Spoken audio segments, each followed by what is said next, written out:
First up, I want to talk about the Kavanaugh case. Now, I talked about this a little bit last week in the weekly update, but we didn't have much information other than an anonymous accusation of some type of misconduct by Mr. Kavanaugh, Judge Kavanaugh, when he was a teenager.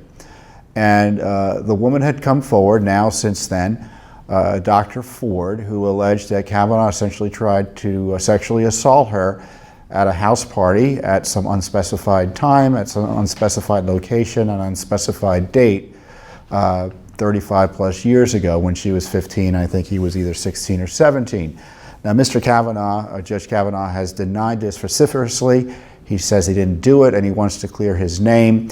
Now, the problem here is that the accusation, in my view, does not warrant a public hearing or further disruption of the confirmation process. It's way too late to be adjudicated fairly one way or another. It was presented anonymously to Dianne Feinstein, the leading Democrat on the Judiciary Committee, back in July. Now, either Feinstein was committing misconduct by waiting to release the material until after the hearings were closed, or, as I suspect more likely, she looked at the underlying complaint, found it wanting, and didn't act on it. Either way, it looks terrible. So what is happening now is that the left is taking this woman's cause up, and by all accounts, she's a left-wing activist as well. Doesn't mean she's not telling the truth about what happened to her, but she's certainly linked up with hardcore left-wing activist lawyers and other folks advising her to disrupt the hearings in a way, in many ways, to keep them from happening at all. And I think the goal here is to push the hearings for political purposes till after the elections, to provide more leverage potentially in getting the nomination to be shut down. The Democrats are keen to do this. We've seen their willingness to thwart the rule of law, thwart the rules, and disrupt the nomination process in the hearings that already took place. I attended the hearing of Justice Kavanaugh for a period of time, and I can tell you it was terrible. It was a circus. The television cameras mitigate and disperse the outrageousness in many ways that you see when you're there in person. And when you're there in person, you see people screaming in a room, having to be forcibly removed by the police. So you've got this violent law breaking taking place as this confirmation process for a Supreme Court nominee is supposed to be going on. And then on top of that, you have individuals like Cory Booker, the senator from New Jersey, who is grandstanding and saying, I'm going to break the rules and releasing confidential information to try to make Judge Kavanaugh look bad and make myself look good. So you've got rule breaking by senators, lawlessness by their leftist allies, and now we're supposed to take their concerns seriously about the process with this late-breaking allegation that, as I said, is non-judiciable in the sense that, let's say that she says, I believe this is what happened to me. I believe it was Judge Kavanaugh who did it at the time. And Judge Kavanaugh says, no, it wasn't me. I don't know what happened to her, but it wasn't me. Where does that get you? And of course, all of that could have been done in private and still can be done in private. And the fact that we're refusing to let it be done in private, or at least the left is, shows you what they plan. They want a circus of a hearing. We saw what happened at the regular hearings. Can you imagine the show trial of a hearing that will take place if this is allowed to continue as it is? The lawyers for this Kavanaugh accuser are demanding, for instance, that Judge Kavanaugh testify before she testifies, and all sorts of other rules that no other witness in the history of man would be allowed to dictate to either House of Congress if Congress needed their testimony. It would be a Soviet-style hearing if the left gets its way. They're asking Judge Kavanaugh to come and testify to charges that haven't been made yet. Allegations are out there in the media. Reporters have said, well, she told us this. That's a far cry from having allegations that you can respond to. And as I said earlier, no date, no time, no place, key details left out.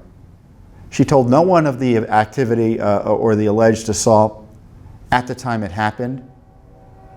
She waited dozens of years to even tell supposedly someone else about it. And it leaves a lot of questions as to whether it's accurate or not. And in the ordinary course, it would have been handled as a result of, through a private process that would have protected the accuser, Judge Kavanaugh, and any other witnesses that needed to be talked to. But anything to destroy the rule of law, anything to blow up the confirmation process, this is what the left plans. Now, the Republican leaders have got a problem because you've got some Republicans who are going to want to hear more from this accuser, which is I think she should be able to talk to the Senate. But we don't need a circus in order to get her testimony. In fact, I would recommend they send the FBI out to her place yesterday and interview her. Have the FBI interview Kavanaugh. Give the information to the Senate to consider. We don't need a circus-like public hearing that is not designed to get at the truth. It's designed to disrupt the process. So right now we have the Kavanaugh accuser trying to run the Senate with the help of her allies on the left, on the Democratic side of the aisle. Now, if you think this is about justice, if you think this is about getting vindication for a woman who's been assaulted, then frankly, you're naive about what's going on here. This has nothing to do with that. Because if it did, it would have been handled the regular way, as I suggested.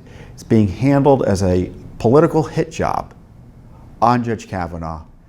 Senate Republicans should offer opportunities to testify in private, but the hearings should go forward in the sense that you should get your committee vote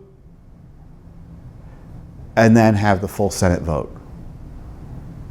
There's no way to run a railroad. And, you know, Judicial Watch, because Senator Booker made a big deal about breaking the rules of the Senate by releasing confidential information and undermining the rule of law. He did it at the hearing. In fact, he wasn't actually breaking the rules of the Senate. That's how incompetent he and his staff were. But just to be sure, he released material later that was in violation of the rules and extolled himself and elevated himself for breaking the rules. And what's going to happen? Is it going to be mob rule or the rule of law? Is it going to be a Senate process that reflects a Republican form of government, or a Senate process that reflects anything goes and pure power politics? So, or are we going to allow the left-wing lunacy on this key cultural issue to affect the Senate confirmation process in a way that is designed to destroy the reputation of a man who may not deserve it? By all accounts, he doesn't deserve it. And make it impossible or extremely difficult to get good people confirmed in the future. It's a terrible situation. This is what I suggest you do. Call your senators, let them know what you think. Now, I think Republicans are trying to thread a tricky needle here. I think they should be more aggressive, but this is a difference of tactics. I'm not saying they want to get him confirmed, it's clear. And there are senators who are asking a few more questions, which isn't the end of the world. But you should call your senators and let them know what you think needs to be done. Applaud them for doing the right thing, encourage them to try to move it along, and say you want the rule of law. You want to be able to know that the Senate works at least once a year on issues like this that are important to the nation.